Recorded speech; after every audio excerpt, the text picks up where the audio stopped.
Salut à tous, bienvenue dans Maman j'ai raté l'actu, le journal audio des 8-12 ans. Moi, c'est Marika et un mercredi sur deux, on va vous expliquer un événement de l'actualité. Mais pas que, n'est-ce pas Hélène ? Absolument, et nous allons aussi vous faire découvrir un lieu, une activité, un métier, comme si vous y étiez. Et ça, ce sera le reportage de la semaine. Et puis nous vous partagerons aussi nos coups de cœur culturels. Alors des films, des livres, des jeux vidéo, des jeux de société, des expos, bref, tout y passe. Bonjour à tous chers auditeurs et pour commencer, mille merci pour vos commentaires sur Apple Podcast. Alors Mama la Rire, Loulou Bichette ainsi que le tyrannosaure du Crétacé, et oui rien que ça, vos petits mots nous ont fait très plaisir et promis on travaille à vous faire d'autres épisodes puisque vous en réclamez. L'auditeur G. Vieillard nous raconte que lui aussi a été harcelé à l'école. Je me rends compte que cette question sur le harcèlement fait beaucoup réagir Hélène, nos auditeurs. Donc, je sais pas si vous vous souvenez, en fait, ce commentaire fait référence au témoignage d'Evan que nous avions justement diffusé il y a quelques semaines. Alors, heureusement, tout cela est derrière lui et il prend même le temps de nous conseiller le livre « La maison à 36 clés ». On va s'y intéresser avec Hélène. Oui, j'ai regardé la couverture et le résumé sur internet, ça m'a l'air pas mal du tout. Et pour ce qui est de cette semaine, je vous propose de commencer par faire un point sur le déconfinement. Ce que l'on a droit de faire ou pas, les différentes étapes, vous saurez tout. Ensuite, on va parler d'une question qui est pas vraiment d'actualité, on va dire qu'elle est un petit peu universelle, c'est sur la séparation des parents. Et nous finirons cette émission avec Napoléon, puisque aujourd'hui, nous célébrons le bicentenaire de sa mort.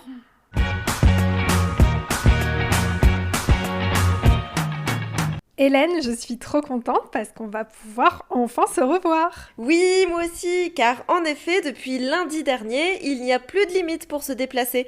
Marika peut maintenant venir me voir à Paris depuis Lyon, alors que jusqu'ici, les déplacements étaient limités à 10 km, voire 30 km dans certains cas.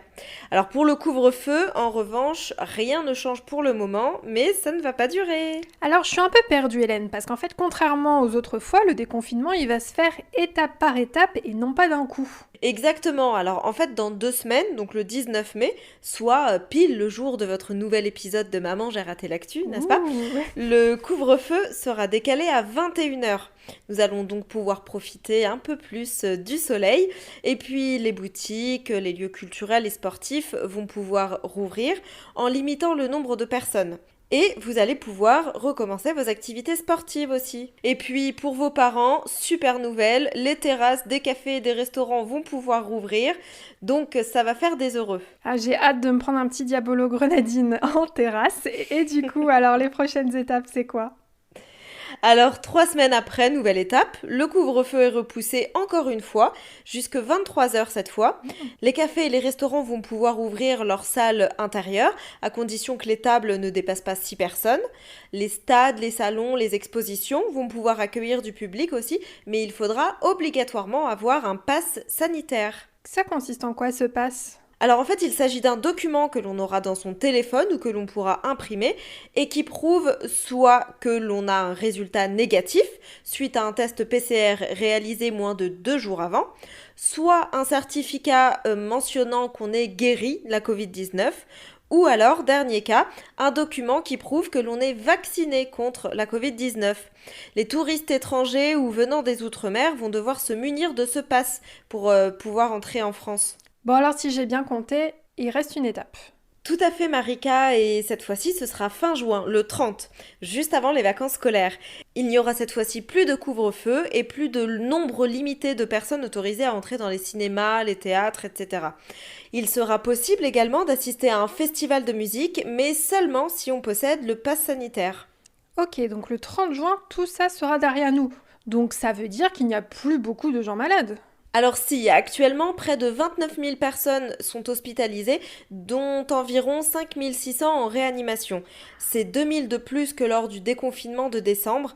Alors certaines personnes, notamment sur les réseaux sociaux, se demandent pourquoi le gouvernement a décidé de déconfiner alors que le nombre de malades reste élevé. Pour faire le point sur ce sujet, j'ai passé un petit coup de fil au professeur Jean-Paul Stahl, qui est infectiologue. Alors un infectiologue, cela signifie qu'il est spécialiste des maladies qui ont pour origine une bactérie, un virus, comme c'est le cas pour la Covid-19, mais aussi les maladies qui ont pour origine des mycoses, c'est-à-dire des champignons, ou des parasites. Je lui ai demandé pourquoi on avait pris la décision de déconfiner alors que le nombre de personnes très malades reste élevé. Il ne faut pas regarder les chiffres en tant que tels, bruts, il faut voir l'évolution des chiffres. Et puis les modélisations qui sont faites, c'est-à-dire les prévisions qui peuvent être faites à partir de cette évolution des chiffres, et puis des mesures, bien entendu, qui s'accompagnent. Parce que c'est pas un déconfinement, tout d'un coup, youpi, tout le monde fait ce qui lui plaît. C'est quand même assez progressif. Donc, compte tenu de tout ça, il y a des modèles qui laissent penser que les choses vont aller en s'améliorant. Bon, ceci dit, il y a toujours un décalage entre une mesure et l'observation des effets de cette mesure. C'est-à-dire qu'en gros, il faut attendre 15 jours pour voir s'il y a un impact à la baisse ou à la hausse. Donc il ne faut pas se focaliser sur le chiffre du jour. Ça c'est important, il faut vraiment regarder la tendance et les projections d'évolution. Et puis après, il y a une autre dimension, c'est-à-dire qu'il y a le nombre de cas, la santé, ça c'est une chose, mais il y a aussi le social, il y a aussi le psychologique, il y a le politique, il y a l'économique qui rentre en ligne de compte et qui ont dû peser dans la décision. C'est absolument évident. Ah d'accord, je comprends. Donc en fait, il ne faut pas regarder seulement le chiffre du jour et le comparer à celui d'une autre date, il faut regarder l'évolution de l'épidémie, la courbe, etc. Exactement, Marika. On peut faire dire beaucoup de choses à un chiffre si l'on n'a pas les connaissances pour le comprendre, ni même et surtout le contexte. Et puis, au fur et à mesure du déconfinement, les médecins et les spécialistes vont étudier si le nombre de cas augmente beaucoup ou pas. Tout cela est très surveillé. On peut donc être dans l'espoir que nous sommes en train de vivre notre dernier confinement. D'ailleurs, le professeur Stahl, vous en pensez quoi? C'est bien notre dernier confinement qu'on est en train de vivre là? Mais j'en sais rien du tout. Ça dépend de deux paramètres essentiels. Trois paramètres. Le premier, c'est le taux de vaccination en France. Donc, si les Français sont vaccinés, déjà on réduit l'épidémie. Ça, c'est la première chose. La deuxième chose, c'est dans la période de déconfinement progressif qui est proposé, est-ce que les gens vont tout d'un coup se croire autorisés à tout faire sans aucune barrière, ou au contraire continuer à respecter les gestes barrières quand il y a besoin? Donc ça, c'est la responsabilité de chacun. Si on respecte, il y a des chances que ça se passe bien. Si on respecte pas, on aura un autre confinement. Et puis, il y a un troisième paramètre qui intervient, c'est bien entendu les variants. Est-ce que, comme c'est le cas actuellement, les variants sont neutralisés par le vaccin et continuent à l'être, auquel cas, tout va bien. Si par contre il apparaît des variants qui ne sont pas touchés par le vaccin ou de façon très très très faible, on peut avoir des soucis parce qu'à ce moment-là, tout l'effort de vaccination, il faudra le reprendre. Parce que bon, on pourra adapter les vaccins, mais ça va pas se faire en 3 secondes. Donc tout ça, c'est autant de paramètres qui me fait dire que j'en sais rien. Bien évidemment, tout ce qui nous arrive depuis un peu plus d'1 an maintenant est tellement dingue, c'est digne d'un scénario de film, que personne n'est capable de dire avec certitude comment les choses vont évoluer. Alors restons optimistes et surtout prudents. On garde les gestes barrières, vous connaissez la chanson, lavage des mains et port du masque avant tout.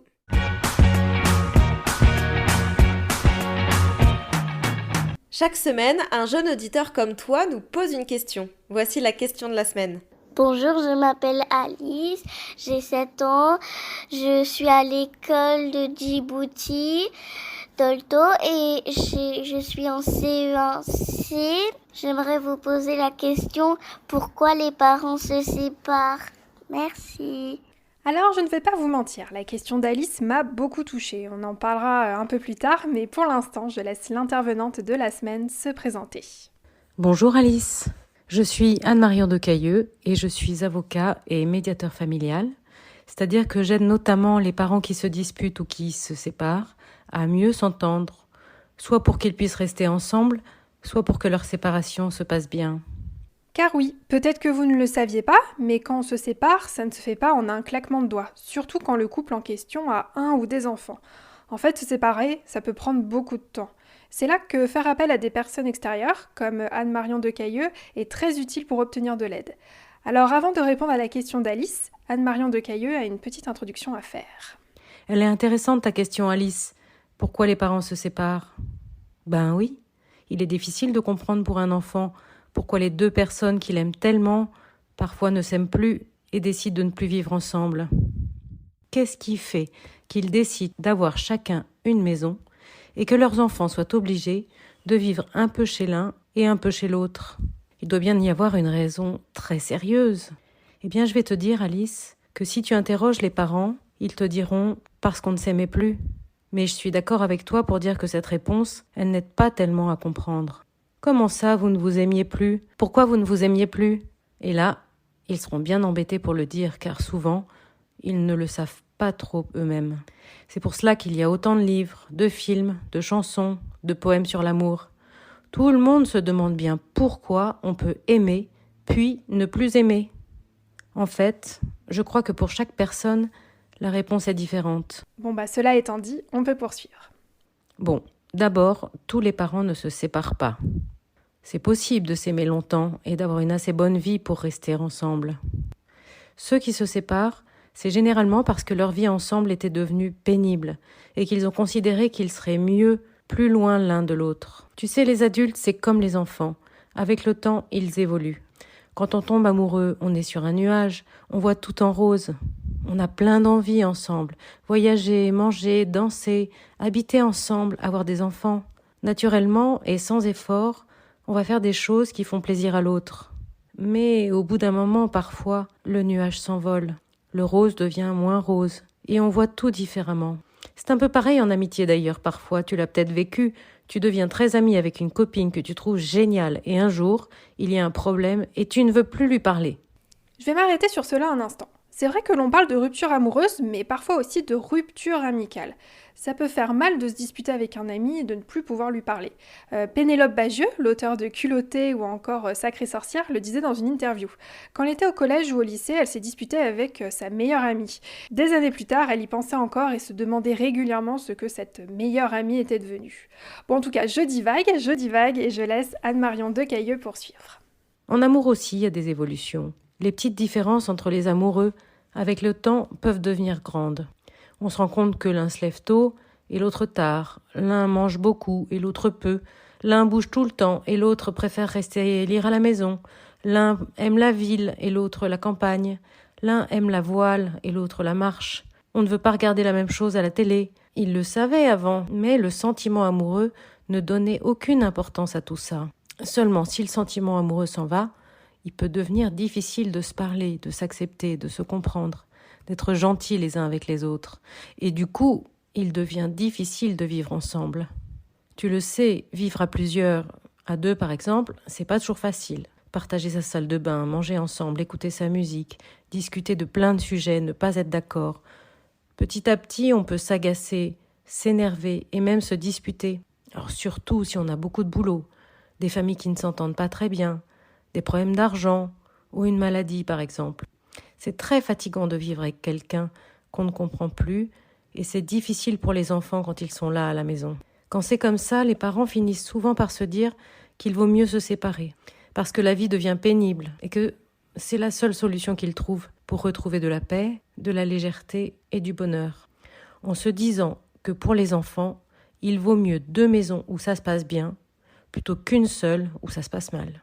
Ce n'est pas très facile au moment de la séparation. C'est tendu, tout le monde est triste et énervé. Et puis au bout d'un moment, en général, tout le monde trouve de nouveaux repères et finalement, ça va mieux. Voilà ce que je peux t'expliquer, Alice, sur pourquoi les parents se séparent et j'espère que cela t'aura aidé. Je te souhaite une belle journée. Alors, la question d'Alice, la réponse d'Anne-Marion de Cailleux m'ont plongé 15 ans en arrière. Quand j'étais au collège, mes parents se sont séparés. Ça m'a fait beaucoup de peine, c'est normal. Mais très vite, mes parents m'ont dit quelque chose à mon frère, ma sœur et moi. Ce n'est pas de votre faute. Et c'est vrai. La séparation des parents, ce n'est jamais la faute des enfants. Ce n'est pas parce qu'on fait des bêtises, qu'on se met parfois en colère, qu'on n'a pas de bonnes notes que les parents se séparent. Cela me semblait très important de le préciser. Et si vos parents sont en train de se séparer ou que ça a déjà été le cas et que vous le vivez mal, n'hésitez pas à en parler.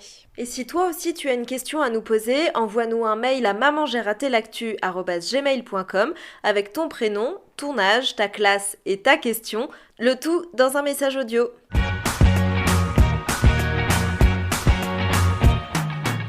Ah, fidèle à tes marottes, Hélène, la recommandation de cette semaine va traiter d'histoire. Tout à fait Marika, car aujourd'hui, ça fait tout pile 200 ans que Napoléon Ier, le célèbre empereur français, est mort. C'est donc le 5 mai 1821 sur l'île de Sainte-Hélène, alors qu'il était en exil, que Napoléon a rendu son dernier souffle. Alors les causes de sa mort, à 51 ans, restent débattues. Pour certains, le décès est dû à un cancer, pour d'autres, pas de doute, il s'agit d'un empoisonnement à l'arsenic. Toujours est-il que ce Napoléon a été un personnage très important dans l'histoire de France. De formation militaire, il a enchaîné les conquêtes sur les champs de bataille et a élargi les frontières de l'Empire français. Il a également mené des expéditions en Égypte et en Syrie. C'est d'ailleurs pour cela que le musée du Louvre regorge d'œuvres et de statues venant de ces pays. Mais c'est également l'homme qui a rétabli l'esclavage, pourtant aboli 8 ans plus tôt. Bouh! Alors il y a encore beaucoup à découvrir sur le personnage de Napoléon, et pour cela je vous propose de jeter un œil au film documentaire Napoléon, la destinée ou la mort.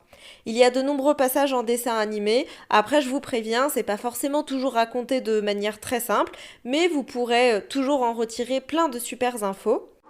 Il y a 200 ans, à Sainte-Hélène, Napoléon attend la mort. Toute la vie de Napoléon est un défi vis-à-vis de la mort. Canon, attentats, poison, il les a tous nargués.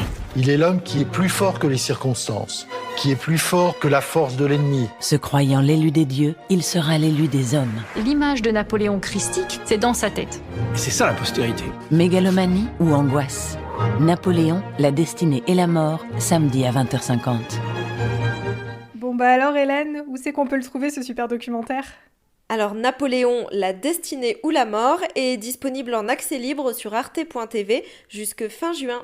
Tout ce dont nous avons parlé dans cet épisode, dont Napoléon, sera présent dans la description. Pour suivre tout ce qui se passe chez Maman j'ai raté l'actu, rendez-vous sur nos réseaux sociaux, Facebook et Instagram et Twitter. Pensez à nous envoyer une question comme Alice, nous y répondrons dans un prochain épisode. Si vous voulez nous aider, partagez cet épisode autour de vous et mettez-nous 5 étoiles sur la plateforme sur laquelle vous nous écoutez, par exemple Apple Podcast. Prochain épisode le 19 mai. À très vite, Bye bye.